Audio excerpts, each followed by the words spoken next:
ചരിത്രപാഠം episode 9 മതമർദ്ദനത്തിൻ്റെ കാരണങ്ങൾ. നസ്രായനായ ഈശോയെ അനുഗമിച്ചവരെ ആദ്യം നസ്രായർ അഥവാ നസ്രാണികൾ എന്നാണ് യഹൂദർ അല്പം ആക്ഷേപ അർത്ഥത്തിൽ വിളിച്ചത്. ഗലീലിയക്കാരനായ ഈശോയെ അനുഗമിച്ചവർ എന്ന അർത്ഥത്തിൽ ഗലീലിയക്കാർ എന്നും ആദിമ ക്രൈസ്തവർ വിശേഷിക്കപ്പെടുന്നുണ്ട്.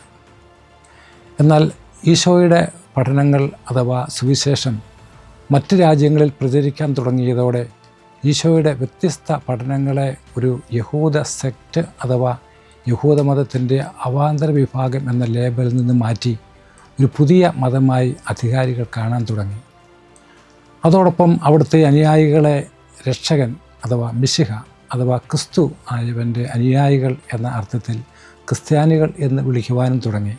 ഈശോയുടെ പഠനങ്ങളുടെ സവിശേഷത ക്രൈസ്തവരുടെ ജീവിതങ്ങളിൽ നിന്നുകൂടി മനസ്സിലായി തുടങ്ങിയതോടെ ഈ പുതിയ സവിശേഷ മതത്തോടുള്ള യഹൂദരുടെ വിദ്വേഷവും വിരോധവും റോമാക്കാരുടെ ആക്ഷേപവും വെറുപ്പും വർദ്ധിക്കാൻ തുടങ്ങി.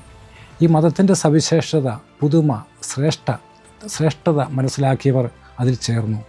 അല്ലാത്തവരാണ് ഇതിൽ മോശമായിട്ടോ ലംഘനമായിട്ടോ ഒന്നും കണ്ടെത്താൻ സാധിക്കാത്തതിനാൽ ചില ആരോപണങ്ങൾ ഉന്നയിക്കാൻ തുടങ്ങിയത്. ക്രിസ്ത്യാനികൾക്കെതിരെ പൊതുവെ 3 ആരോപണങ്ങളാണ് ഉയർന്നു വന്നത്. ഒന്നാമത്തേത് അവർ നിരീശ്വരവാദികളാണ് എന്നതാണ്. റോമൻ ചക്രവർത്തിയെയോ റോമാ സാമ്രാജ്യത്തെയോ ദൈവമായി ആരാധിക്കാൻ അഥവാ ഒരു ആരാധനാ വിഷയമായി കാണാൻ ക്രൈസ്തവർ കൂട്ടാക്കിയില്ല. റോമിലെയും ഗ്രീസിലെയും ഒരു ദേവനെയോ ദേവിയെയോ ദൈവമായി ആരാധിക്കാനും അവർ തയ്യാറായില്ല.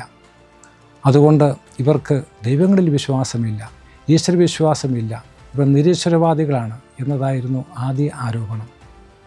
നിരീശ്വരവാദമാണ് അന്നത്തെ ഏറ്റവും വലിയ കുറ്റകൃത്യമായി റോമാക്കാർ കരുതിയിരുന്നത്. അതിനാൽ റോമാക്കാർ ക്രിസ്ത്യാനികളെ കുറ്റവാളികളായി കണ്ടു. രണ്ടാമത്തെ ആരോപണം ക്രിസ്ത്യാനികൾ അന്ധവിശ്വാസികളും മന്ത്രവാദികളും ആണ് എന്നതായിരുന്നു. അതിന് കാരണം സിനഗോഗുകൾക്ക് പുറത്ത് വീടുകളിൽ അവരുടെ ഒത്തുചേരലുകളും പ്രാർത്ഥനകളും റോമാ അധികാരികൾക്ക് മനസ്സിലാക്കാൻ സാധിക്കാത്തതിനാൽ അവർ യഥാർത്ഥ വിശ്വാസത്തിൽ നിന്ന് വ്യതിചലിച്ച് അന്ധവിശ്വാസികളും യഥാർത്ഥ ആരാധനകളിൽ നിന്ന് മാറി മന്ത്രവാദം നടത്തുന്നവരും ആണ് എന്ന് പരിഹസിച്ചു. മൂന്നാമത്തെ ആരോപണം ഒരു വളരെ പ്രത്യേക തരം ആയിരുന്നു. മനുഷ്യവർഗത്തോട് തന്നെ വിരോധമുള്ളവരാണ് ക്രൈസ്തവർ എന്നതായിരുന്നു ആരോപണം.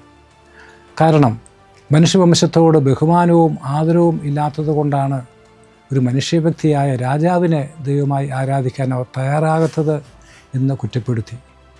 മാത്രമല്ല, ക്രിസ്തുവിന് വേണ്ടി മരിക്കാൻ ആദിമ ക്രൈസ്തവർ എപ്പോഴും തയ്യാറായിരുന്നത് അവർ ഈ ലോക ജീവിതവും മനുഷ്യജീവിതവും ഇഷ്ടപ്പെടാത്തത് കൊണ്ടാണ് എന്നായിരുന്നു അവർ കണക്കാക്കിയത്.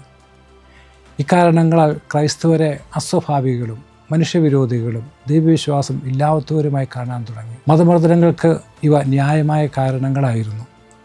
ഇങ്ങനെ വെറും ആരോപണങ്ങളുടെയും ആക്ഷേപങ്ങളുടെയും അറിവില്ലായ്മയുടെയും പേരിലാണ് റോമാ മതമർദ്ദനങ്ങൾ ആരംഭിക്കുന്നത്. പകർച്ചവ്യാധി, വെള്ളപ്പൊക്കം, വരൾച്ച, പട്ടിണി, തീപിടുത്തം, വിദേശ ആക്രമണം തുടങ്ങിയവ റോമാ സാമ്രാജ്യത്തിൽ തുടരെ ഉണ്ടായിക്കൊണ്ടിരുന്നു. ഇവയെല്ലാം റോമിൻ്റെ ശക്തിയെയും വളർച്ചയെയും പ്രതികൂലമായി ബാധിച്ചു.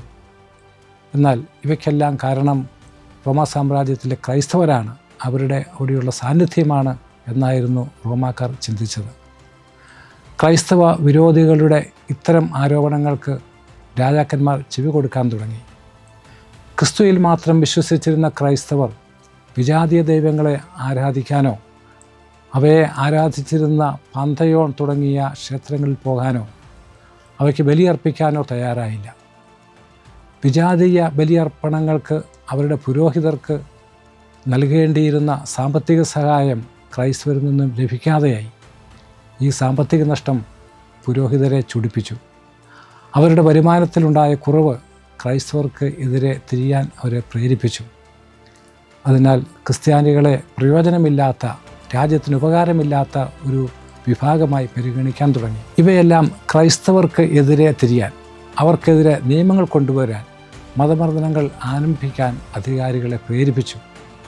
എന്നാൽ എത്ര ശക്തമായ ആരോപണങ്ങളും എതിർപ്പും നിയമങ്ങളും പീഡനങ്ങളും ക്രൈസ്തവരെ വിശ്വാസത്തിൽ നിന്ന് അശേഷം വ്യതിചലിപ്പിക്കാൻ കാരണമായില്ല എന്ന് ചരിത്രം നമ്മെ പഠിപ്പിക്കുന്നു.